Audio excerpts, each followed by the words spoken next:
अभी हाल ही में मैंने वो सपना जिया जिसे मैंने सालों पहले देखा था। सर्दियों भरी जनवरी और वो तेज़ ठंडी हवाएं, लंबी सड़कें, नए लैंडस्केप्स, नए लोगों से मिलना, नया एक्सपीरियंस और नए इमोशंस फील करना जो मुझे हर पल कुछ से कुछ और बनाए। कहानी शुरू होती है जब मैं और मेरा बस्ता मेरे साथ थे। Hi everybody, this is Yash Khangade. Welcome to the channel and in another video. तो आज की इस वीडियो में हम एक नई ट्रिप पे निकल रहे हैं और ये ट्रिप रहने वाली है नॉर्दर्न छत्तीसगढ़ की तरफ। सो अभी का अपडेट ये है कि मैं घर से निकल चुका हूँ, बैकपैक रेडी है, मेरा टेंट रेडी है, मैं रेडी हूँ और बस हम लोगों को आज पहुँचना है बिलासपुर की तरफ। So let's go guys, I am very excited. हो सकता है लोग इसे बेवकूफ़ी समझे, पर जब आपके पास पैसे ना हो तब कहीं से कहीं पहुंचने का सबसे आसान तरीका है hitchhiking. Alright ladies and gentleman, boys and girls, तो फाइनली आज की पहली लिफ्ट मिल चुकी है मुझे और देखते हैं गाइस ये भैया हम लोगों को कहाँ तक छोड़ते हैं, क्योंकि बोल रहे हैं रायपुर से जस्ट पहले ही हम लोगों को उतार देंगे। So let's go, enjoy the video.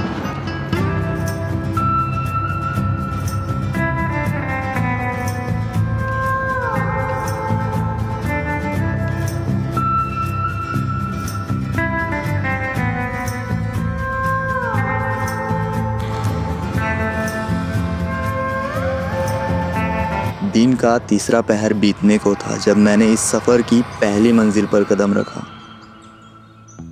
Finally guys मैं पहुंच चुका हूं दल्हा पहाड़। तो अभी मैं दल्हा पहाड़ के जस्ट नीचे में एक आश्रम है, मंदिर है, वहां पर मैं रुका हुआ हूं। अभी मैं बाहर एक भाई से बात कर रहा था जो यहीं रहते हैं, इसी आश्रम में रहते हैं, और वो बोले कि आप बहुत दूर से आए हैं तो यहाँ आप थोड़ा विश्राम कर लीजिए, फिर शाम को आप दल्हा पहाड़ चढ़ना। तो अभी तो सिर्फ मैं आराम करने वाला हूँ क्योंकि बहुत ज़्यादा थक गया हूँ। शरीर थका हुआ था लेकिन दिमाग शरीर के खिलाफ था। माइंड में बस एक ही बात चल रही थी कि सनसेट से पहले मैं उस पहाड़ की पीक पर पहुंच जाऊं और वहां आराम करूं।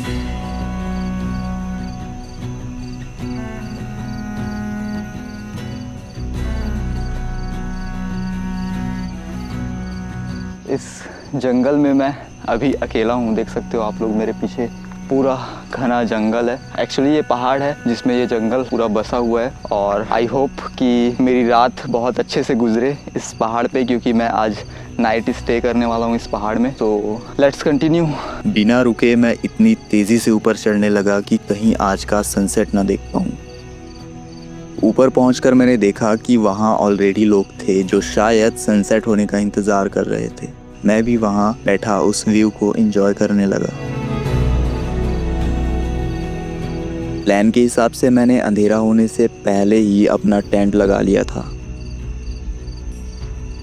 मुझे किसी ने बताया नहीं कि इस खूबसूरत सी जगह से इतनी खूबसूरत विंटरलैंड भी दिखती है। और अब बस अकेले एक रात काटनी थी इस पहाड़ पर, जो शायद मेरे लिए सही नहीं था। तो गाइज मैं ऊपर तो चढ़ गया हूँ और सारा सेटअप भी हो गया है, देख सकते हो। पीछे मेरे टेंट लगा हुआ है और यहाँ पर मैं आग जला लिया था, बट आई डोंट थिंक कि यहाँ पर मैं रुक सकता हूँ या फिर रुकना चाहिए। यहाँ पर उतना एरिया है नहीं। अगर आप लोगों को मैं दिखाऊँ तो इधर जस्ट खाई है, पीछे भी जस्ट खाई है।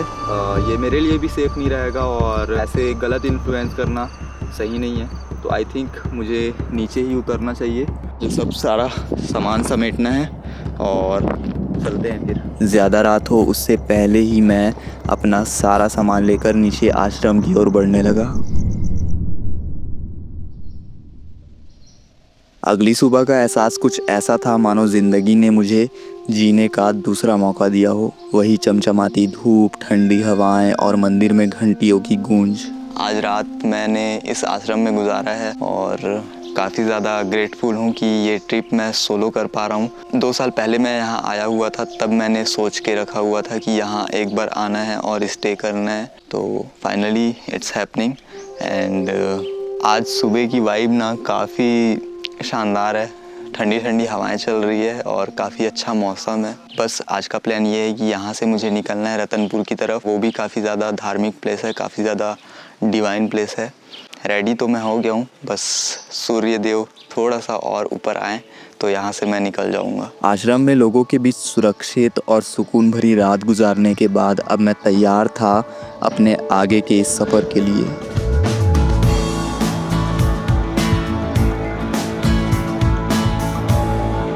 गुलों में रंग भरे बादे नौ बहार चले चले भी आगे गुलशन का कारोबार चले बादे नौ बहार चले कारोबार चले।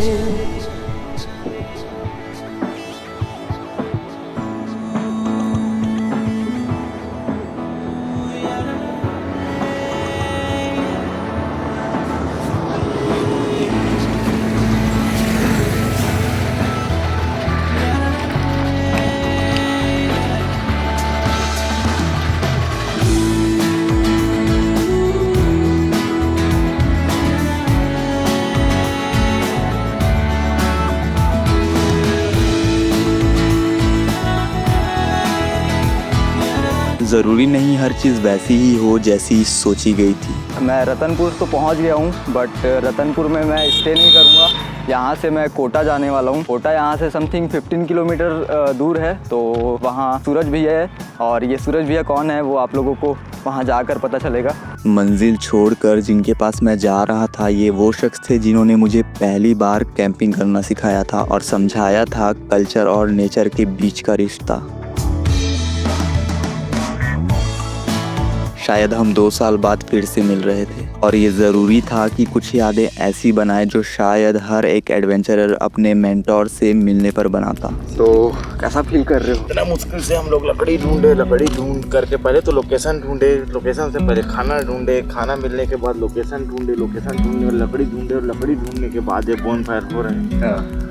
जानवरों का आवाज़ चारों ओर अलग ही अनुभूति हो रही है। उस रात हमने एक ऐसी जगह पर कैंपिंग की जो शायद एक टाइगर रिजर्व फॉरेस्ट से लगा हुआ था, जिसे छत्तीसगढ़ के सबसे ज़्यादा सेंसिटिव इलाकों में गिना जाता है। ठंड इतनी ज़्यादा थी कि रात भर आग न जलती तो शायद हम सो नहीं पाते।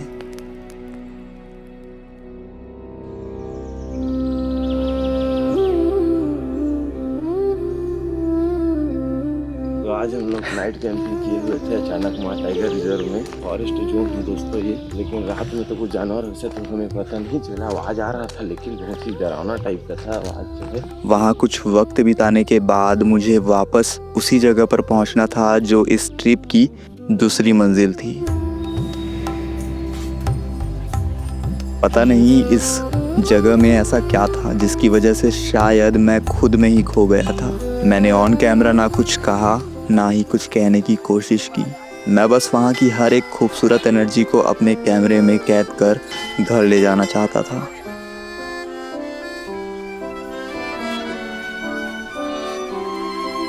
अब क्योंकि इस शहर की एक रिच हिस्ट्री रही है, मुझे यहाँ का एक पुराना गज किला देखना था जिसे कालाछुरी राजवंश के राजा रतनदेव ने 11वीं शताब्दी में बनवाया था।